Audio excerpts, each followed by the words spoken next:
వారిని కలుద్దామని వారితో పాటు కుటుంబ సభ్యులు కూడా కలిసి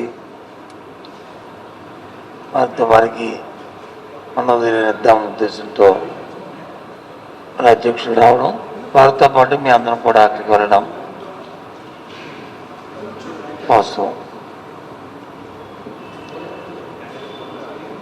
ఆయన ఓ ప్రజానాయకుడు.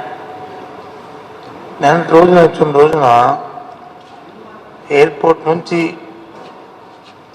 ఆ చివరి వరకు ఆయన్ని కొలుద్దాం అనుకుంటున్న ఆ జైలు ప్రాంగణం వరకు లక్షలాది మంది, వేలాది మంది ప్రజలు వచ్చి జగన్మోహన్ రెడ్డి గారిని కలవాలని, చూడాలని ఉత్సాహంతో అందరూ వచ్చారు. దాంట్లో భాగంగా పోలీసు వారు ఎన్నో ఆంక్షలు పెట్టినప్పటికీ కూడా వారు ఆంక్షల్ని అధిగమించి అందరూ స్వచ్ఛందంగా ఎక్కడ కూడా ఏ విధమైన సంఘర్షణ వాతావరణం లేకుండా శాంతియుతంగా అందరూ కూడా ఆయన చూడడానికి వచ్చారు. అయితే దురదృష్టం, ఈనాడు, జ్యోతి, కొన్ని పత్రికలు పోలీసు ప్రభుత్వం ఉన్న వ్యవస్థ ప్రభుత్వం పోలీసు వాళ్ళ మీద ఒత్తిడి తీసుకొచ్చి కేసు పెట్టడమే కాకుండా కొన్ని ఆవాకులు జావకులు కూడా పత్రికలో రాయడం చాలా దురదృష్టం. ఎందుకు ఈ విషయం మాట్లాడుతున్నానంటే, వాస్తవాన్ని రాస్తే పర్వాలే, వాస్తవాలను వక్రీకరించి రాయడం అనేది పత్రికకు తగదు. ఇంకో విషయం ఏంటంటే, శాంతియుతంగా నేను వెళ్తున్నప్పుడు ప్రభుత్వం ఒత్తిడి తీసుకొచ్చి పోలీస్ శాఖతో అక్కడ ఒక సబ్ ఇన్స్పెక్టర్ని కొట్టామని చెప్పని, లేకపోతే వారి మీద దౌర్జన్యం చేశామని చెప్పని, లేకపోతే వారిని హత్య చేయడానికి ప్రయత్నం చేశామని కొన్ని నేరపూర్తమైన కేసులు పెట్టడం అనేది చాలా దురదృష్టం. నేను తీవ్రంగా ఖండిస్తున్నాం. ఇంకా మీ బుద్ధి, ప్రభుత్వం తాలూకు బుద్ధి మారలేదు, ప్రభుత్వం బుద్ధి మారలేదు. ప్రజలు చిత్కరిస్తున్నా సరే, ప్రజలు చీకొడుతున్నా సరే మీ వ్యవహారాన్ని మారలేదు. పత్రికల తాలూకు వ్యవహారాన్ని ఒక మాట చెప్తున్నాను. ఇవాళ ఈనాడు పత్రికలో నా ఫోటో వేసి, ఎందుకు నేను మాట్లాడుతున్నా అంటే, నా ఫోటో వేసి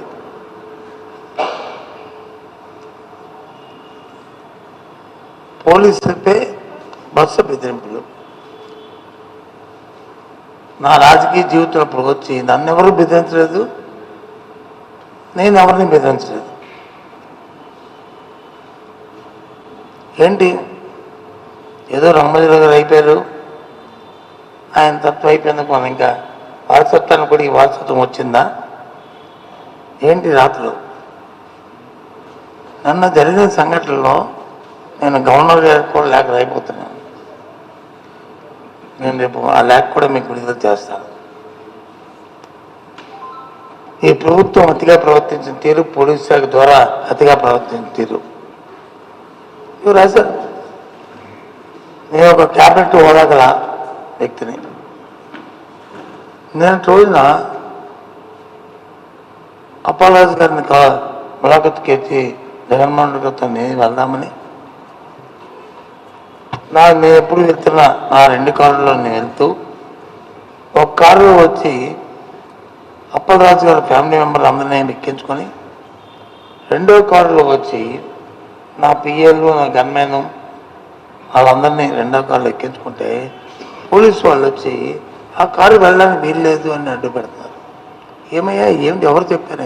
అప్పటికే నేను ఎస్పీ దగ్గర నుంచి ఎస్పీతో మాట్లాడి, ఎస్పీ దగ్గర ఎస్పీకి చెప్పి, సరే సార్ నేను ఇన్ఫార్మ్ చేస్తాను సార్ అని చెప్పి నేను బయలుదేరాను. ఎందుకంటే వ్యవస్థ తెలిసిన వాడిని నేను. పోలీసులు వచ్చి ఎక్కడెక్కడ అడ్డు పెడుతూ నన్ను ఆటంకపరుస్తూ అవమానపరుస్తూ నిన్న జరిగిన సంఘటన. 2 సార్లు మాట్లాడాను ఎస్పీ గారితో. వారు సౌమ్యంగా మాట్లాడారు, నేను సౌమ్యంగా మాట్లాడారు. వారు ఓకే అన్నారు, నేను ఇన్ఫామ్ చేస్తామని చెప్పి అయిపోయాను. కింద వాళ్ళకి మరి విషయం పాస్ అయిందా లేదు, ఓవర్ యాక్షన్ చేశారా, అతిగా ప్రవర్తించారా విషయం తెలియదు. నేను గవర్నర్కి అది కంప్లైంట్ చేయబోతున్నాను నేను జరిగిన సంఘటన పట్ల. నాకు జరిగిన నిన్న ఆ ఊళ్ళో, ఎందుకంటే నేను కాన్వేర్లో లేను, నేను ముందుగా వెళ్ళిపోతున్నాను.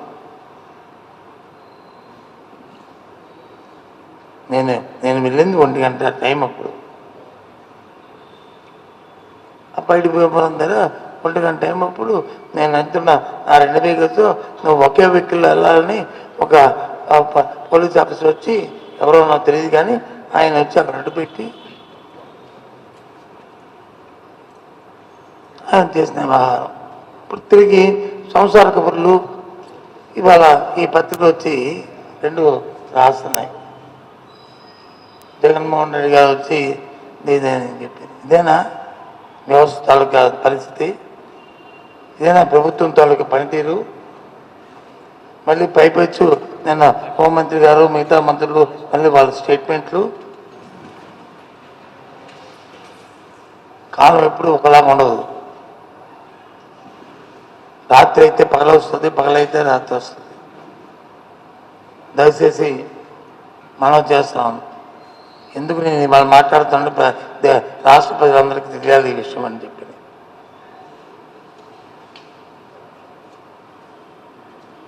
మళ్ళీ పైపెచ్చు రాత్రి వచ్చి బెదిరింపులు.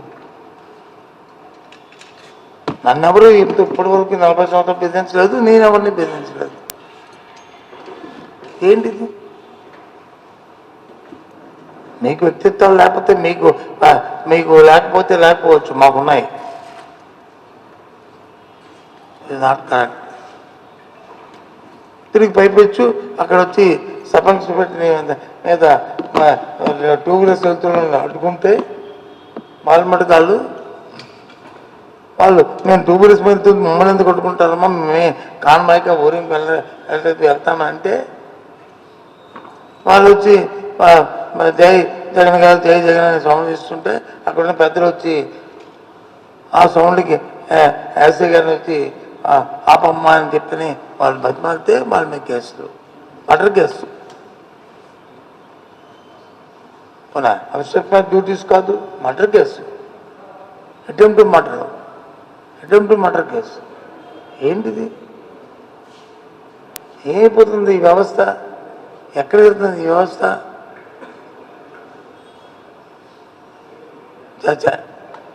చాలా దురదృష్టం ఇలాంటి సంఘటనలు. ఏదేమైనప్పటికీ కూడా జగన్మోహన్ రెడ్డి గారు ఈ ఉత్తరాంధ్ర ప్రాంతానికి శ్రీకాకుళం జిల్లాకి నేను రావడం, అప్పలరాజు గారిని కలవలేకపోయినా వాళ్ళ కుటుంబ సభ్యులు అందరం కలిసి వాళ్ళకి సరే అని చెప్పి నేను వెళ్ళడానికి ఆయనకి ఆ కుటుంబం తరపున మేము కొత్తని చెప్తున్నాం. ఆయన పర్యటన విజయవంతం చేసిన మొత్తం 3 జిల్లాల్లో ఉన్న మా పార్టీ శ్రేణులందరికీ కూడా వాళ్ళందరికీ కృతజ్ఞతలు తెలియజేస్తూ ధన్యవాదాలు. ఇదే స్ఫూర్తితో, ఇదే ఆలోచనతో ఇక ముందు కూడా మనం ఈ దుష్ట ప్రభుత్వాన్ని, ఈ దుర్మార్గ ప్రభుత్వాన్ని చట్టాన్ని చేతితో తీసుకుని వ్యవహారం చేస్తున్న ఈ ప్రభుత్వానికి ఉద్యోగులు మనం ప్రభుత్వం చేయాలని, వ్యవస్థను కాపాడుకోవడానికి మనందరం కూడా కలిసికట్టుకు ఇంక ముందు కూడా వెళ్తామనే విషయాన్ని ఈ పత్రిక ద్వారా రాష్ట్ర ప్రధానికాన్ని కూడా కోరుతున్నాను. మీరు కూడా ఈ దుష్ట ప్రభుత్వాన్ని ఎంత వేగం తోలుదామని మీరు ఆలోచిస్తున్నారు. త్వరలోనే వస్తుంది. మీరందరూ మాతో సహకరించాలని రాష్ట్ర ప్రధానికాన్ని కూడా కోరుతున్నాను.